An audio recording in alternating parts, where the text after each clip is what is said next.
Salut à tous. Alors aujourd'hui, petite vidéo de prise en main du Nokia Lumia 635 sous Windows Phone 8.1. Donc premièrement, ce qu'on peut remarquer, c'est le nouveau packaging. C'est plus les packaging en forme de cube qu'il y avait avant, ils ont changé. Peut-être à cause du rachat de Nokia par Microsoft. Je ne sais pas, mais je trouve ce design plutôt sympa. Donc le téléphone en question, le voici. Donc ici je l'ai en couleur jaune. Donc c'est bien jaune fluo un peu. Ça fait un peu un genre de jaune citron. C'est vraiment agréable. C'est bien cette couleur. Bon, c'est celle que je préfère, mais après, libre à chacun de choisir sa couleur. Il y en a plusieurs disponibles. Donc noir, blanc, jaune, comme ceci, orange et vert. On peut aussi les voir sur la boîte. Donc je vais commencer déjà par un petit tour d'horizon de comparaison avec le Nokia Lumia 620, qui est censé être le grand frère, étant donné que les séries 630-635, c'est censé être les successeurs.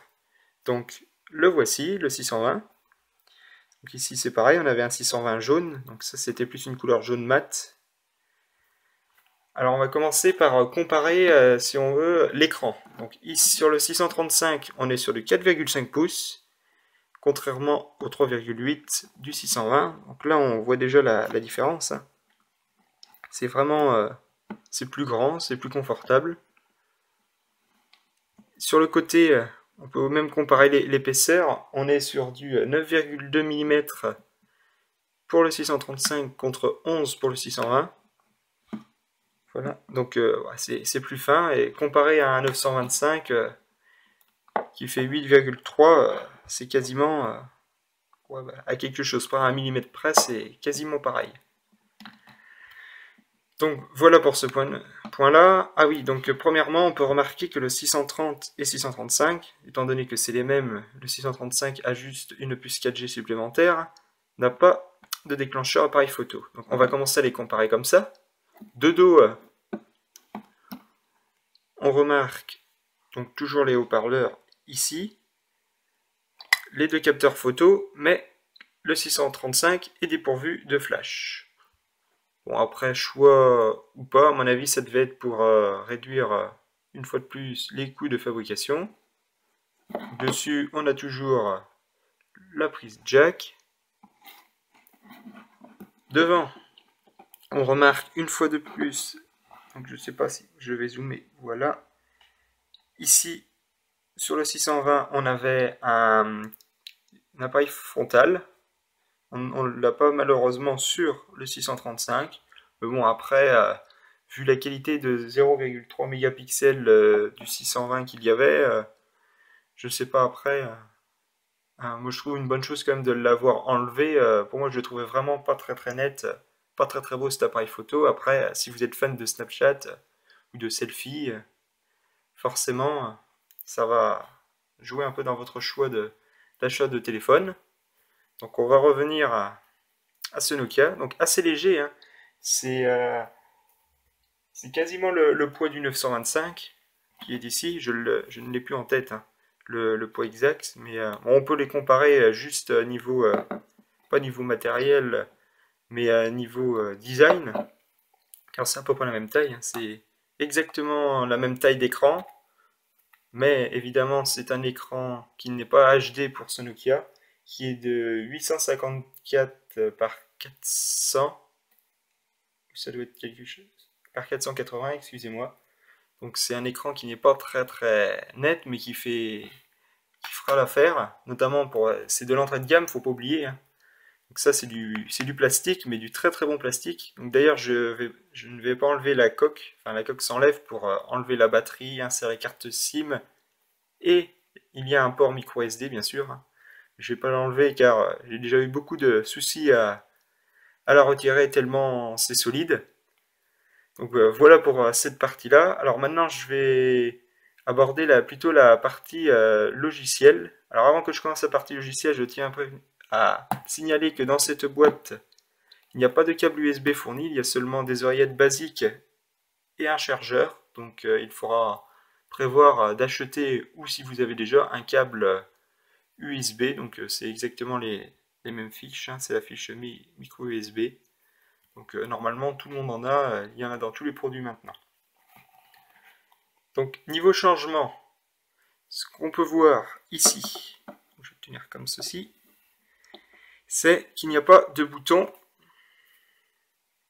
comme sur par exemple un 925, les boutons tactiles. Donc ils sont intégrés à l'écran.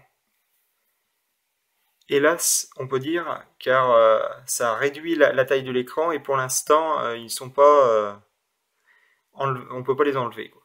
Donc ça peut être gênant, notamment pendant les jeux où, par exemple, on joue à un jeu et bien sûr, il y a toujours cette barre, mais on a toujours les retours de vibration. Par exemple, on appuie là, on a quand même le retour de vibration, c'est des touches.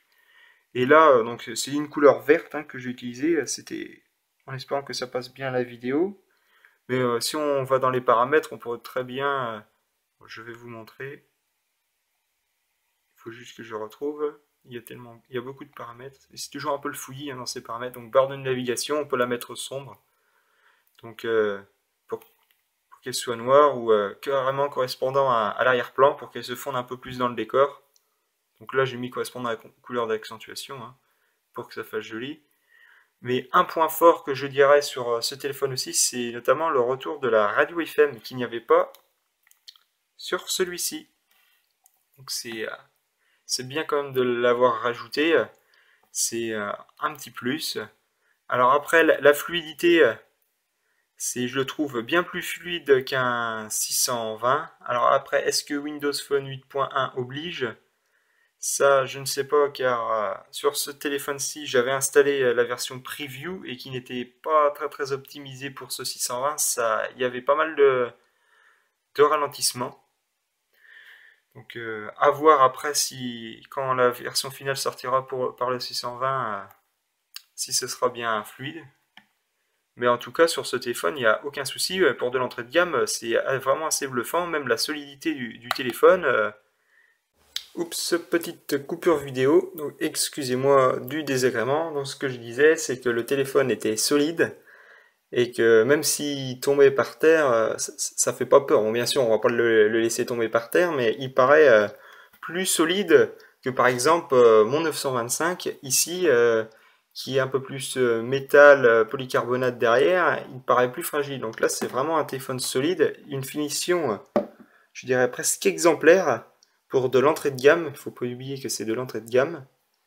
Donc sur ce point-là, ils ont vraiment bien géré.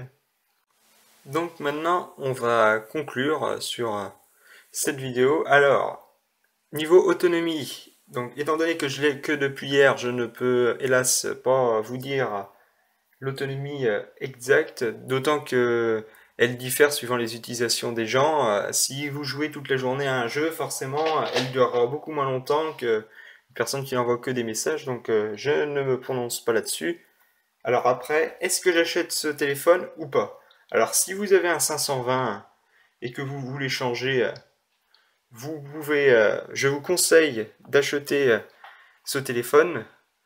Enfin, il est équipé en natif de Windows Phone 8.1 et bien plus puissant. Enfin, bien plus puissant. On est sur du quad-core 1,2. D'autant qu'on reste sur 512 MO de RAM, mais c'est tellement bien optimisé.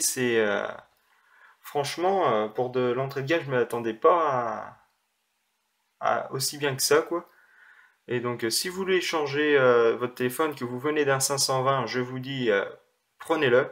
Après, si vous venez d'un 620 et que vous regrettez le flash, il n'y a pas de flash, vous voulez absolument le flash et la caméra frontale, je vous conseille de rester sur votre 620, sauf si vous en avez marre de cet écran un peu trop petit et que vous voulez un écran plus grand. Mais pour ceux qui sont vraiment attachés au flash et à la caméra frontale, euh, donc restez un peu sur votre 620 en attendant notre modèle, ou à la limite prendre le Lumière 625 qui sera peut-être plus intéressant pour vous. Alors après 630 ou 635, ça dépend des utilisations des gens.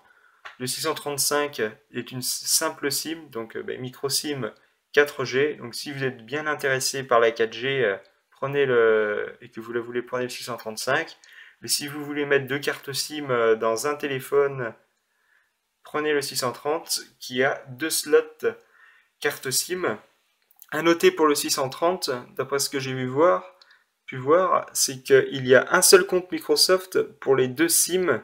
Donc les contacts se mélangent à l'intérieur du compte.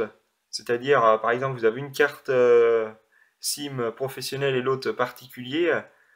Le problème qui va être, c'est que les contacts, donc c'est les contacts d'Outlook que vous allez créer, vont se mélanger. Donc il y aura les professionnels, les personnels, les deux vont être mélangés. Donc ça peut être un inconvénient. Après, à vous de voir. Le 635, on peut remarquer qu'il a un prix en moyenne 10 € plus cher que le 630. Après, libre à vous de choisir. Donc j'ai pas pu voir les autres couleurs, uniquement noir et jaune, mais le vert, il faut s'attendre vraiment, si vous prenez le vert, à un vert pétant, comme un peu ce jaune. Donc ce sera des couleurs, même le orange, et c'est vraiment des couleurs fluo, colorées, qui changent de l'ordinaire. On les reconnaît de loin, hein, les Nokia. À la limite, on peut comparer ces coques-là au Nokia X, donc qui tourne sous Android, mais la coque, ses couleurs se ressemblent. Donc voilà pour cette vidéo un peu prise en main du Lumia 635.